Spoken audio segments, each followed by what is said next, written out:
Hello guys and gals, Buffalo here.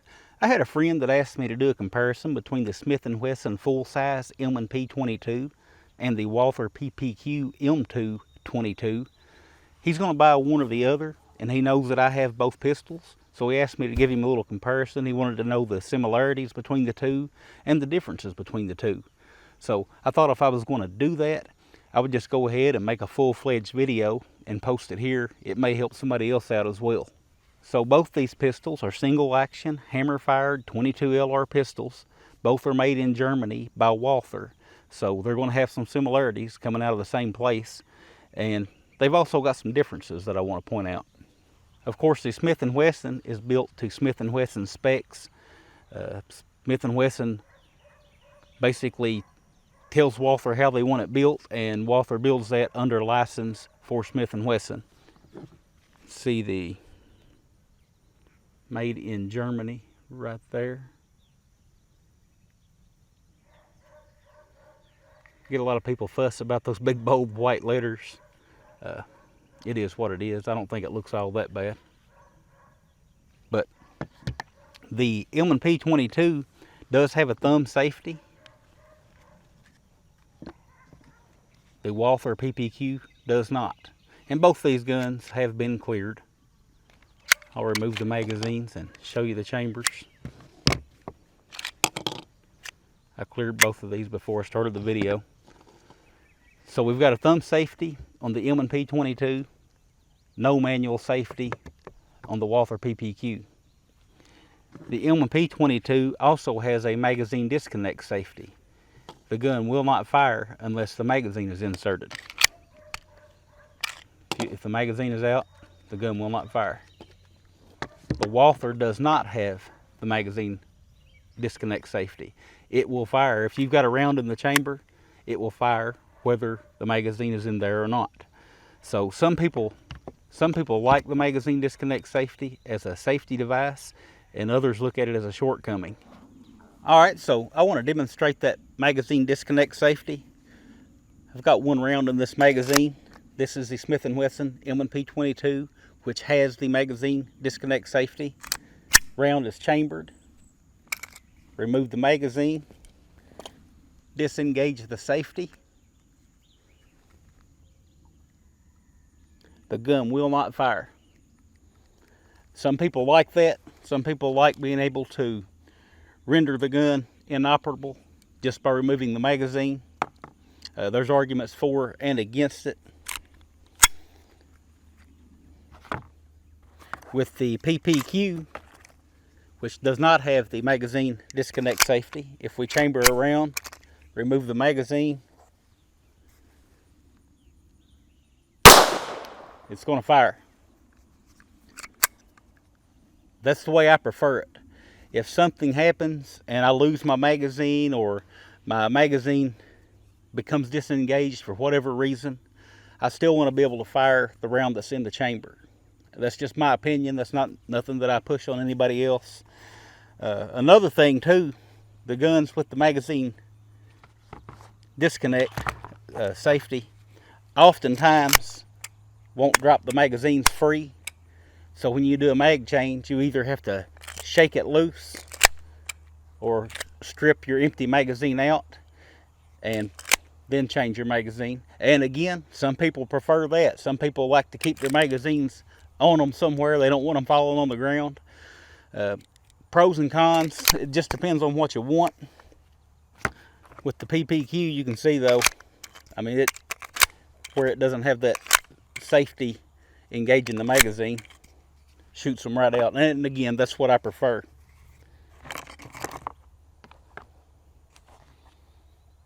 Talk about the controls on these pistols. Both of them are left-hand friendly. What I mean by that is, on the M&P 22, the safety is ambidextrous. You can operate it from either side of the pistol. The slide catch is ambidextrous.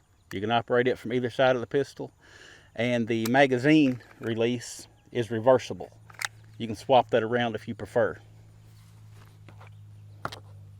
On the PPQ, much the same way, except there's no thumb safety.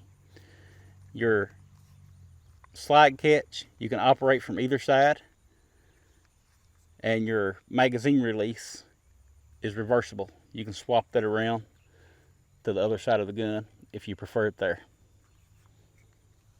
The M&P has the articulated trigger. See how that trigger, it unlocks beneath here. You can see that lock move out of the way. And the Walther PPQ has the bladed trigger. Works in the exact same way, just a different design. Both perform the exact same function. Now the full-size Smith and Wesson M&P 22, and I keep emphasizing full size because the compact M&P 22 is very popular and people get them confused. The compact model is not just a shorter barreled version of this full-size M&P 22. It's actually a different pistol altogether. As weird as that may sound. So we're looking at the full-size M&P 22, and it is listed as having a 4.1 inch barrel, and that's the only option that's available. With the PPQ, this is a 5 inch barrel, and it is also available in a 4 inch model. So you've got at least a couple of barrel length options with the PPQ, and only one in the full-size M&P 22. The M&P 22 came with a white dot front sight. I've still got the factory rear sight on it, but I swapped out the front sight for a fiber optic. That's a Dawson Precision fiber optic front sight. With the Walther, it came with the fiber optic front sight, so I didn't have to swap anything out on it. I like that fiber optic front sight, and I like the black rear sight. So I was okay with both the rear sights on these guns, and both the rear sights are steel. The front sight on the Walther is plastic. The fiber optic, of course, is a fiber optic, but the rest of it is plastic as well, the frame. So it's a plastic front sight. I don't know how long that'll last before I bump it up against something and break it off. The Dawson Precision that I replaced the original front sight on the M&P 22, of course, is a steel framed fiber optic, very durable. Can't say enough good things about the Dawson Precision sights. Both guns have a standard magazine capacity of 12 rounds. The Smith and Wesson just shipped with 1 magazine. The Walther did ship with 2 magazines. Again, both are 12 rounds, and both are also available in 10-round versions for those states that draw the line at 10 rounds for whatever reason.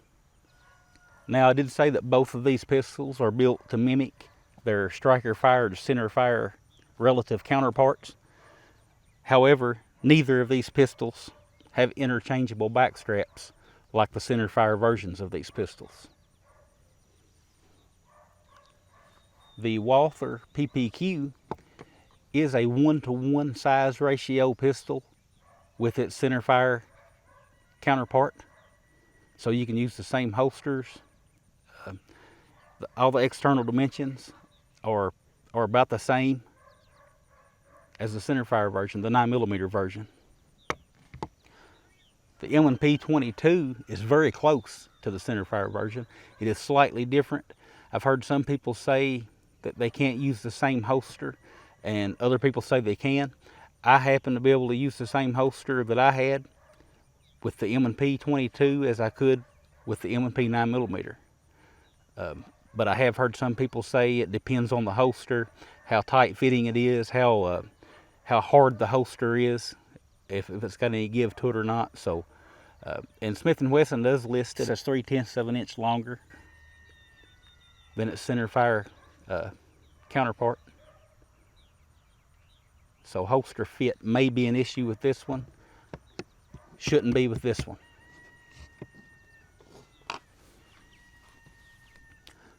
Both guns come in a plastic carrying case. This is the one for the Smith and Wesson. Probably got it a mess in here. Of course, I always buy extra magazines. I like to have at least 5 magazines for every pistol that I have that accepts magazines. And this is the carrying case for the Walther PPQ.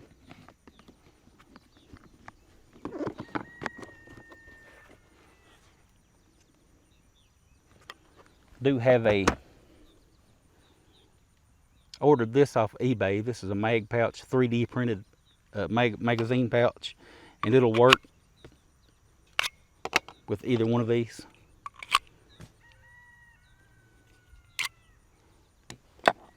The magazines look, to the eye, they look pretty much identical, but they will not work. If we put the PPQ magazine into the M&P, it doesn't, the base plate hits before it gets a chance to lock into place. If we put the M&P magazine into the PPQ, it seats and locks, but it sits too high for the slide to close. And the reason for that is there's a difference between the top of the magazine and the cutout for the magazine release. On the Smith and Wesson, I'm getting about 197, 196.9, and on the Walther mag, as you can see, shorter distance between the mag release cutout and the top of the magazine. But they look really similar, and like I say, they both work in the same mag pouch. They've both got the same thumb saver steel magazines, very well made magazines. Just a real quick look at how these guns take down. First of all, we'll remove our magazine, double check our chamber, nothing in there. The M&P has the takedown lever here. Drop it down, pull it about halfway out, pull the slide to the rear, raise up on the rear of the slide, let it come forward. Recoil spring, guide rod. And that's about as far as you need to go to field strip. You can clean the bore real good right there. That's a typical field strip. Of course, the slide is aluminum on both of these. We'll weigh the slides too. On the PPQ, we'll drop the magazine, double check the chamber. We're good. Takedown tab is right here. Pull that down. Pull the slide to the rear, raise it up just like we did on the M&P. Bring it off the barrel. Recoil spring. Guide rod. And again, you can really start to see the similarities here. Of course, they're both blowback operated pistols with fixed barrels. You know, we can take the end cap off and pull the barrels out. You can't put this barrel onto this gun. I tried. They won't swap out. They are made just differently enough that you can't swap them out. But very, very similar design. You can see how they're made. Of course, they both have accessory rails as well.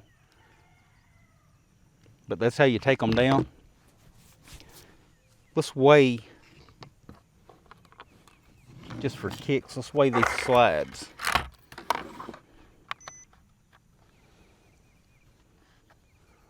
Walther PPQ slide, 5.4 ounces. Smith and Wesson M&P 22 slide, 5 ounces. So even though the slide is longer on the PPQ, it doesn't weigh a whole lot more, and it does have these lightning cuts in it to keep it at a certain weight. The slides have to weigh within a certain spec to operate with the blowback, the straight blowback system on the 22s. That's why these slides are made of aluminum and they're not very heavy. There's not a whole lot of recoil to work with on the blowback systems of the 22 LR. So you have to have a light slide.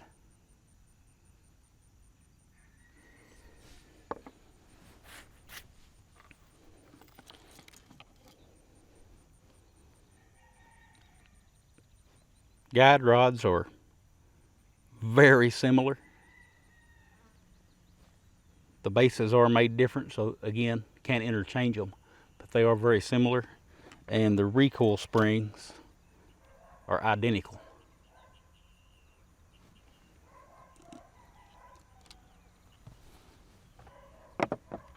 Get this out of the way.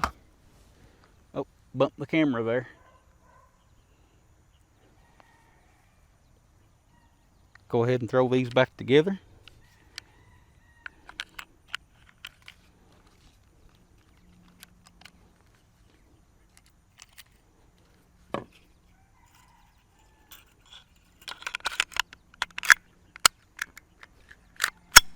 There's the M&P.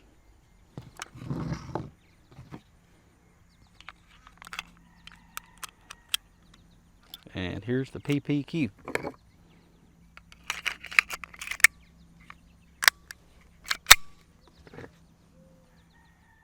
Okay, so I forgot to show a weight comparison while I was down at the range, so let's do that now.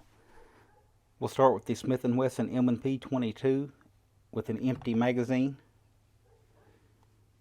It's going to bring us to 23.3 ounces. What's weird about that is that Smith and Wesson on their website advertised this M&P 22 as weighing in at 27 ounces, which is the same as their 9mm. And these guns do not weigh the same as their 9mm counterparts. So here's the Walther PPQ 5-inch 22, 23.5 ounces. So even though it has the 5-inch barrel versus the 4-inch barrel, only 0.2 ounces difference in the weight.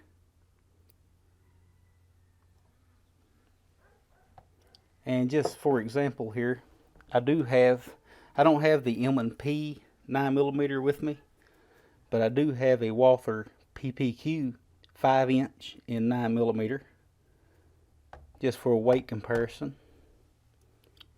It bumps it up to 27 ounces. And you can see just how much those two guns look alike. This is the 22, that's the 9mm.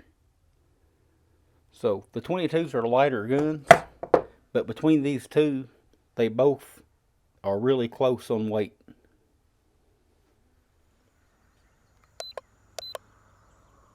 Okay, so one last thing I want to do here before we close this video up is gauge the trigger pull.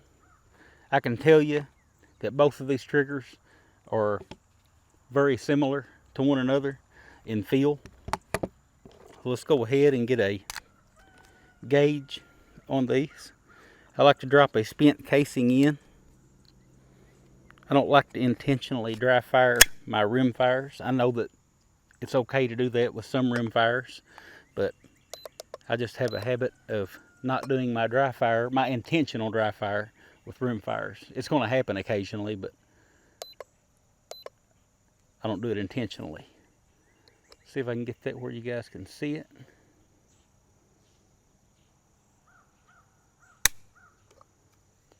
Looks like 4 pounds, 5.5 ounces. Do the same thing here on the PPQ.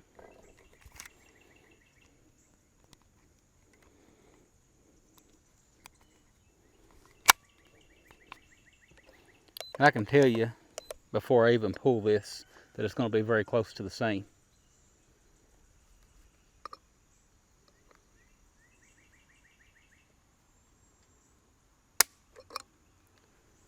£4 8.5 ounces.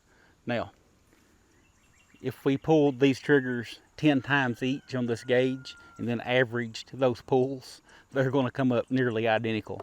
The triggers, when I'm shooting these guns, the triggers feel very, very similar. Reset is short.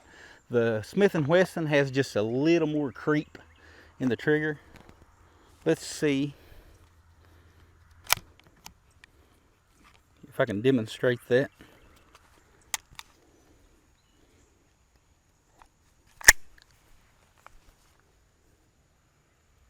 There's my initial take up, wall, little bit of creep, break. Doesn't matter about my case to show the reset. Reset comes out to about right there.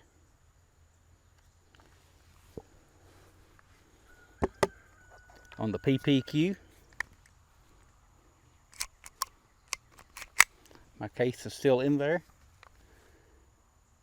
Feels very, very similar. I know the other one has the articulated trigger and this one has the blade, but other than that, the triggers feel very much alike, especially pulling them back to back here. I can tell, really. Walther doesn't seem to have as much creep before it breaks. And then reset is also very similar. So there's a look at the triggers. Let me get this stuff squared away and we'll just go ahead and wrap this video up. See how that's smashing the rim of this empty case that I had in there? I don't want that. If not for the rim, you run the risk of that firing pin coming in contact with the edge of your chamber. Especially on your older rim fires. These may have stops on the firing pin to keep them from reaching the actual edge of the chamber, but some of them they will. They'll put these dings on the edge of your chamber and absolutely ruin your chamber. That's why you see me stick empty cases in there when I'm dry firing. All right, time to bring this video to a close finally. I know some of you guys are thinking it's about time, Buffalo. Look, I get to talking guns and I don't know when to shut up sometimes. But both these guns are excellent. And to be fair, the length of this video, I wanted to point out as many similarities and differences as I possibly could, hoping to help somebody out that were looking at these two pistols. I know it would be a very small percentage of my subscribers or viewers that are actually looking at these two pistols at this particular time, but hey, if I can help one person out, I help one person out. So I had both of these pistols for a while. I've had the M&P 22 for a lot longer, got a lot more rounds through it, but both of these pistols have been very reliable with bulk ammunition. I shoot a lot of cheaper ammo. Both of them have been very reliable, very accurate. I probably shoot the PPQ just a tad better because of the longer sight radius and that the grip just melts in my hand. I love the way Walther does that grip frame. Not that there's anything wrong with the M&P. I shot it for a long time before I got this Walther, and you know, I shoot it pretty good too. So I'm not downing the M&P. It may be exactly what you're looking for. If I were going to keep one of these, I would keep the PPQ. I don't like the thumb safety, and I don't like the magazine disconnect safety in the M&P. You might like those things, but I don't. I'm just giving you my opinion. Don't put much weight with that. I'm just telling you, that's what YouTube's for. You know, we share our opinions, and I'm just giving you mine. And I know that somebody's going to comment that you can remove the safeties, the thumb safety and the magazine disconnect safety. I know that. I don't like removing factory safeties. It does give you, it puts some liability on you. If you remove the safeties and somebody gets hurt, somebody has an accident, even if it had nothing to do with the thumb safety and you had it removed, it's still going to look bad that the owner of that gun had the safety removed. So there are options that don't have those safeties, and that's what I prefer. So I didn't remove anything. I didn't have to remove anything on this pistol. And like I said, this one is back to factory condition now. I restored it just because of those liability purposes. I didn't want somebody down the road, you know, if something happened to me even, I didn't want somebody getting hurt with a pistol that I had messed with the safeties on. So yes, you can remove them. Yes, there's plenty of instructions on how to do it. I don't recommend it if you plan on removing it. If you already know that you don't like that thumb safety or that magazine disconnect safety, just find you a pistol that doesn't have it on there. That way you don't have to remove it and put yourself in that position. We'll talk about price. I looked today, and you guys, some of you guys have even noticed it and mentioned it in my videos. I don't talk about price a whole lot anymore. Man, I get hammered. People will watch a video that's 3 years old, 4 years old, 5 years old, and just beat me to death because they can't find a gun for the price that I talked about in the video. Or they'll make fun of me for paying too much for a gun. You know, if I bought a gun when it was fresh to the market and then the price came down later, and I mentioned the price that I paid in the video, you know, people will beat you up over that. So I've just stopped talking about price. I'm just going to be real generalized with the price. I looked at these pistols online today at a couple of different online stores, and the 4-inch, comparing the 4-inch version of the PPQ to the M&P, they're very similarly priced. I saw them ranging from $310, $320 up to $350, depending on where you were looking at or where I was looking at. And the 5-inch version was a little more expensive. It was bringing $360, $365 in that price range. So if you want the 5-inch barrel long slide version of the PPQ, it does cost a little more. And I noticed that the 4-inch version doesn't come with the fiber optic sight. That's only on the 5-inch version. It does not want to focus, does it? But anyway, somebody's going to ask me which one I like best. I like the Walther PPQ the best between those two because of the reasons I mentioned. If I could only keep one, that's the one that I would keep. You may be the opposite. You may be watching this video and saying, man, that Buffalo's, he's a wacko. That M&P is a way better gun. And that's okay, you know. That's why we call this America. That's all I got today. I'll talk with you guys again soon.